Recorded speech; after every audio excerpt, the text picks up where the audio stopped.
Good morning students. Today we are going to start chapter third, that is matrices of your class 12th. तो first और second chapter मैं इसलिए नहीं करवा रहा हूँ क्योंकि वो थोड़े कॉम्प्लेक्स चैप्टर्स हैं. Relation and function and inverse trigonometric functions वो आपको मैं बाद में करवाऊंगा. सबसे पहले मैं इजी पार्ट पे ले आता हूँ, वो है आपका मैट्रिसेस. तो सबसे पहले बात करेंगे मैट्रिसेस होता क्या है. मैट्रिसेस यानी rectangular arrangement of elements. Rectangular arrangement of elements का मतलब है किसी भी एलिमेंट को, जब हम किसी भी एलिमेंट्स को हम लिखते हैं स्क्वायर ब्रैकेट्स के बीच में, तो वो मेरा बन जाता है मैट्रिसेस. जैसे कि यहाँ पे लिखा है मैंने ABCD और देखो स्क्वायर ब्रैकेट्स के बीच में लिखा है ना, तो ये मेरा बन गया मैट्रिसेस. यहाँ पे एक और है 1 2 3 4 4 2 1, ये भी मेरी क्या आ गई एक मैट्रिक्स. तो सबसे पहले इसमें एक चीज़ मैंने लिखी यहाँ पे रोज और ये नीचे लिखे हैं कॉलम्स. ये रोज और कॉलम्स का मतलब जो ये आपके हॉरिजॉन्टल लाइन होती है ना, हॉरिजॉन्टल लाइंस, वो होती है मेरी रोज. जो वर्टिकल लाइंस होंगी वो मेरे कॉलम्स. जैसे यहाँ पे भी है 2 रोज, रो 1 रो 2 और 3 कॉलम्स, कॉलम 1 कॉलम 2 कॉलम 3. तो उसके बाद मैंने लिखा हुआ यहाँ पे order of a matrix.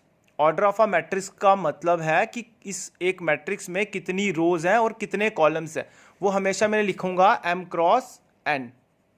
m cross n का मतलब है कि कितने रोज हैं और कितने कॉलम्स हैं. m का मतलब टोटल नंबर ऑफ रोज और n का मतलब टोटल नंबर ऑफ कॉलम्स. तो अगर इस मैट्रिक्स की बात करूं, यहाँ पे कितने रो थे, 2 रो थे, 3 कॉलम थे, तो क्या ऑर्डर आया उसका 2 इंटू 3. जैसे यहाँ पे है देख लो 2 रोज 3 कॉलम्स.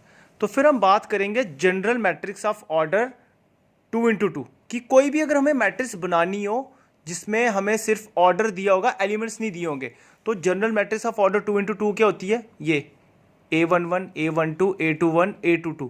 इसको प्रोनाउंस कैसे करेंगे, first row first column, first row second column, second row first column, second row second column.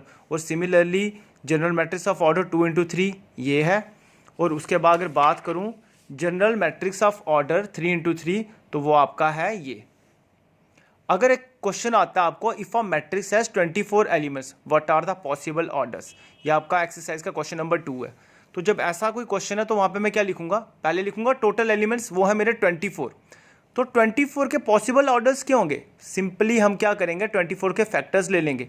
1 into 24, 24 into 1, 2 into 12, 12 into 2, 3 into 8, 8 into 3, 4 into 6, 6 into 4. तो ये मेरे पॉसिबल ऑर्डर्स आ गए.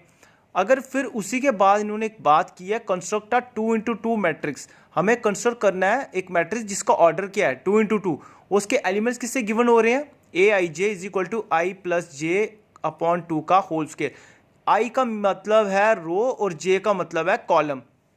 तो सबसे पहले मैं शुरू कहाँ से करूंगा, let A is equal to A11 A12 A21 A22 be the general matrix of order 2 into 2. अभी मैंने आपको बताई ना कि ये जनरल मैट्रिक्स होती है 2 इंटू 2 वाली. तो फिर उसमें करना क्या है, बेसिकली मेरे को ये A11 A12 A21 A22 इनके मेरे को चाहिए वैल्यूज.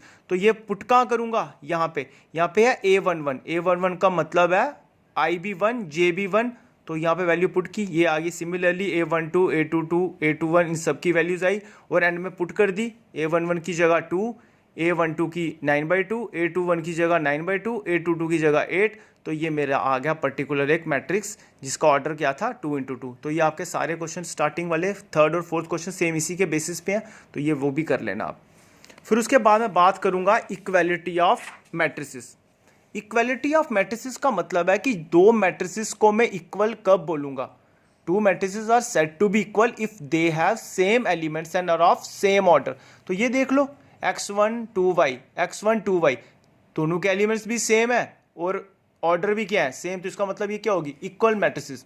और दूसरी कंडीशन, जब मैट्रिसेस इक्वल होंगी, when 2 matrices are equal then their corresponding elements are also same. मतलब क्या है, जैसे ये है हमारा एक मैट्रिक्स A2B3 और वो किसके इक्वल है 4 2 6 3. देखो ऑर्डर तो सेम था, अगर ऑर्डर सेम आया तो इनके कॉरस्पॉन्डिंग एलिमेंट्स भी सेम होंगे. कैसे, इसका पहला एलिमेंट A है, इसका पहला 4 है, यानी A इक्वल टू 4. यहाँ से देखो बाकी ये 2 2 तो सेम है, 3 3 तो सेम है, B इक्वल टू 6.